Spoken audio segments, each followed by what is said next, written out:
የአሜሪካ ጦር ቬንዙዌላን ከበባ ውስጥ ካስገባና የማዱሮ መንግስት ከስልጣን ዞር ለማድረግ ፍላጎቱ ከሆነ ዋላደር ማለቱን የመንግስታቱ ድርጅት ሳይቀር የሚረዳው ጉዳይ ሆኗል። የአሜሪካ ደቡባዊ እዝ ሳውዝኮም ወታደራዊ ኃላፊነቱን ወስዶ ከማዱሮና ከአደንዛዥ ዝውውር ጋር ግንኙነት አላቸው ያላቸውን አደንዛዡን የጫኑ ማዕድን መርከቦችና ጀልባዎችን መምታቱን ቀጥሎበታል። በእርግጥም የካራካስን መንግስት ከማንሳት አንጻር አብሮ የሚታይ ነው ቢባልም ከማዱሮ ጎን ያሉት ፑቲንና ሽናቸው በሚልም የዋሽንግተን ፖለቲከኞች እንደ ዓለም አቀፍ ስጋት ካሪቢያንና ሰላማዊ ውቅያኖስን እየተመለከቱት ይገኛል። አሜሪካ ዛሬም በምስራቃዊ ፓሲፊክ ጥቃት ሰንዝራ የቬንዙዌላን ጀልባ በመምታት የ8 ሰዎችን ሕይወት ቀጥፋለች።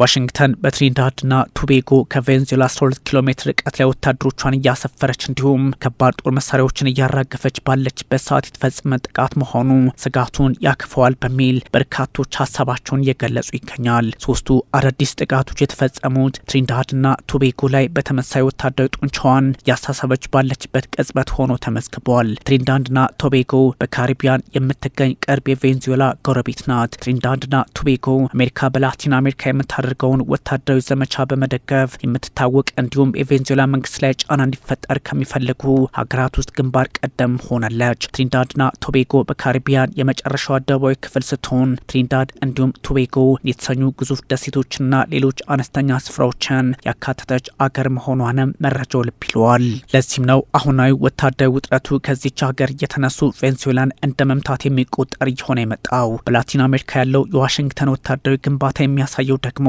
ይህኑ ሆኗል። የአሜሪካ ደቡባዊ እዝ ሳውዝኮም የ8 ሰዎችን ሕይወት መቅጠፉን በግልጽ ማስቀመጡ ውጥረቱ ከትላንቱ ዛሬ አስጊ ደረጃ ላይ መድረሱን የሚያሳይ ነው ሲል ዋሽንግተን ፖስት አስነብበዋል። ገዳይ የሆነ ኢላማውን የጠበቀ እንዲሁም ጥቃቱ በዓለም አቀፉ የውሃ አካል ላይ መፈጸሙን ያሳወቀው 3 ጀልባዎችን ማውደሙንና ኢላማውን መምታቱንም ይፋ አድርገዋል።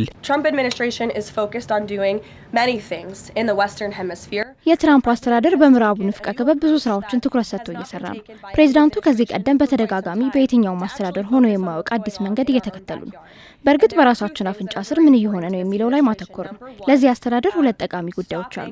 የመጀመሪያው ህገ ወጥ አደንዛዥ እጽን ወደ አሜሪካ ማለትም እንደምናውቀው በመቶ ሺዎች የሚቆጠሩ አሜሪካውያንን የሚገድለውን አቁሙ ነው።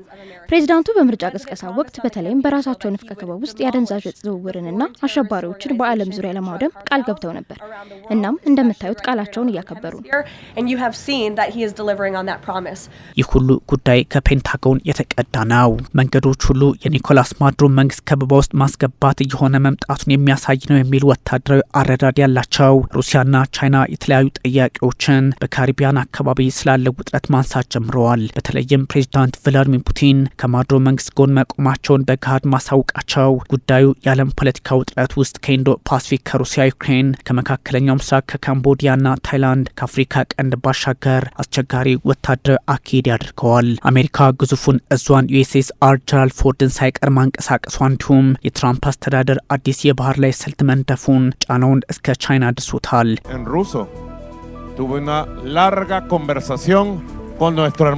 ዛሬ ከሩሲያ የስልክ ጥሪ ነበረኝ። ከጀግናው የድሮ ወዳጃችን እና ወንድማችን ከፕሬዝዳንት ቭላዲሚር ፑቲን ጋር ረዥም ውይይት ነበረኝ። ለቬንዙዌላ ሕዝብ የሚተላለፍ መልእክት ሰደዋል ፕሬዝዳንት ቭላዲሚር ፑቲን።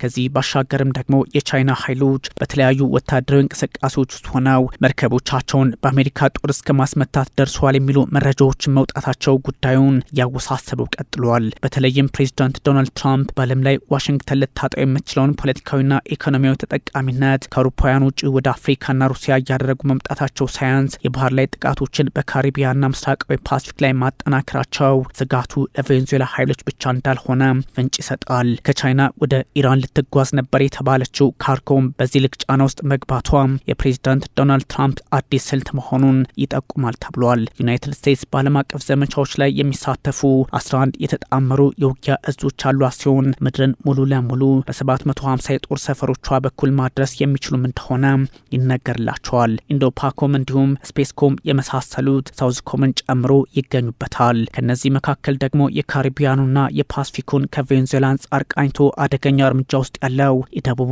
እዝ ሳውዝኮም ሆኗል። የደቡብ እዝ ሳውዝኮም የአሜሪካ ጦር ሚኒስቴር በማዕከላዊ በደቡባዊ አሜሪካና በካሪቢያን የውሃ አካላት ላይ ያለውን የጸጥታ ሁኔታና ትብብር የሚቆጣጠር እንደ አስፈላጊነቱ ጦር የሚከፍትበት ቁልፍ እዝ ሲሆን በቬንዙዌላ እያደረገ ያለውም ይሄው እንደሆነ ልብ ተብሏል።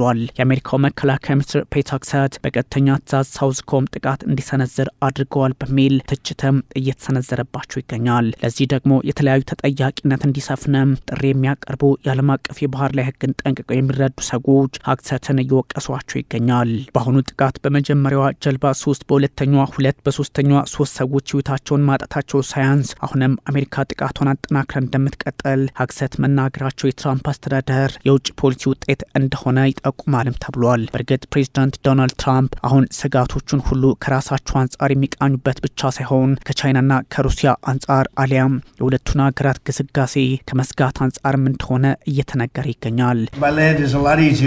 በምድር ጥቃት መሰንዘር ቀላል ነው። ያ መሆን እኮ ጀምሯል። ወጣቶቻችንን የሚያጠፉ ቤተሰቦቻችንን የሚያጠፉ ሰዎች ሊኖሩ አይችሉም። ስለ ወጣቶች አስቡ፣ ስለ ሁሉም ሰው አስቡ። በቬንዙዌላ ላይ የእግረኛ ጥቃት ብቻ አይደለም፣ በአስፈሪ ሰዎች ላይ የየብስ ጥቃትም ነው። ማለቴ እጽ እያመጡ ህዝባችንን የሚገሉት ቢያንስ 90 ሰዎች ከመስከረም አንስቶ በዚሁ አካባቢ በተሰነዘረ ጥቃት ህይወታቸውን አጥተዋል። በፓሲፊክና በካሪቢያን የሆነ ነው። ዓለም አቀፍ የህግ ባለሙያዎች የአሜሪካን ድርጊት ቢያወቅሱም የአሜሪካ ጦር አሜሪካውያንን ለመጠበቅ እርምጃው ከባህር ባሻገር በቬንዙዌላ ምድር ውስጥም ይሆናል የሚል ብርቱ አቋም ይዘዋል። የአሜሪካ ህግ አውጪዎችና ሴናተሮች ፔት ሄግሴት በጉዳዩ ላይ ያላቸውን ሚናና በቀጥታ ጉዳዩ ላይ ተሳትፎ አድርገዋል ወይስ አላደረጉም የሚለውን ቀጥተኛ ትዕዛዝ ሰጥተዋል ወይ በሚል ተጠየቁ አቅርበውባቸዋል። ፔንታጎን የጦር መርከቦችን፣ ባህር ሰርጓጆችን፣ ሰው አልባ አውሮፕላኖችና ተዋጊ ጀቶችን በካሪቢያን፣ በሜክሲኮ ባህረ ሰላጤ እንዲሁም በምስራቃዊ ፓሲፊክ ውቅያኖስ አስፍረዋል። የኒኮላስ ማዱሮ መንግስት አሜሪካ በትዕዛዟ ነዳጅ ጫኝ መርከቦችን ሳይቀር በቁጥጥሯ ስር መዋሏ ተዝቆ የማያልቀውን የካራካስን ነዳጅ የውጭ ኃይሎች ገብታችሁ ረሱ የሚል ትርጉም አለው ሲሉ ወቅሰዋል። በዛ ላይ የአሜሪካ ኃይሎች የትሪኒዳድ አየር ማረፊያዎችን ለመጠቀም እድሉን ማግኘታቸው ከባቢው ላይ ጫና የሚፈጥር ጉዳይ እንደሆነ በግልጽ ይጠቁማል። የትሪኒዳድና ቶቤጎ መንግስት አሜሪካ አየር ክልሉን እንድትጠቀም ፈቅደዋል። ለፔንታጎን አረንጓዴውን ምልክት የሰጠ መሆኑ ዋሽንግተን የትኛውንም ወታደራዊ ዘመቻ ለማድረግ እድሉ ይፈጠርላታል የሚል አረዳድ እንዲኖርም በር ከፍተዋል። አሜሪካ አቅሟን ለማጠናከርና ኃይልን ለመተካት የትሪኒዳድና ቶቤጎ አውሮፕላን ማረፊያዎችን ለመጠቀም እድሉ ተሰጥቷታል። ይህ ደግሞ 7.4 ማይል ርቀት ላይ ከቬንዙዌላ የምትገኘው አገር ለማዶ ፖለቲካ ፈተና እንደምትሆንባቸው ግልጽ ነው። ከማዕከላዊና ከደቡብ አሜሪካ ሀገራት መሪዎች የተለየ አቋም አላት ትሪኒዳድና ቶቤጎ። የሀገሪቱ ጠቅላይ ሚኒስትር ደግሞ ይህን ማለታቸው የከባቢውን ፖለቲካ ጫና ውስጥ ያስገባዋል። የቬንዙዌላው ፕሬዚዳንት ኒኮላስ ማዱሮ ደግሞ ሀገራቸው ወደ ትሪኒዳድና ቶቤጎ ነዳጅ እንዳይላክም ትዕዛዝ አስተላልፈዋል። የኛው ውጥረት ደግሞ የዓለምን ፖለቲካ ቅርጹን የቀየረ ወደ ሌላ አቅጣጫ ሊወስድ የሚችል ነው በሚል ስጋታቸውን የሚያስቀምጡ ፖለቲከኞች አሁን ጉዳዩን ፕሬዚዳንት ዶናልድ ትራምፕ ብቻ ሳይሆኑ ፑቲንና ሺጂንፒንግም እንደዚሁ የኢራን መሪዎች አያቶላዎቹ ሊሳተፉበት ይገባል የሚል ሆኗል።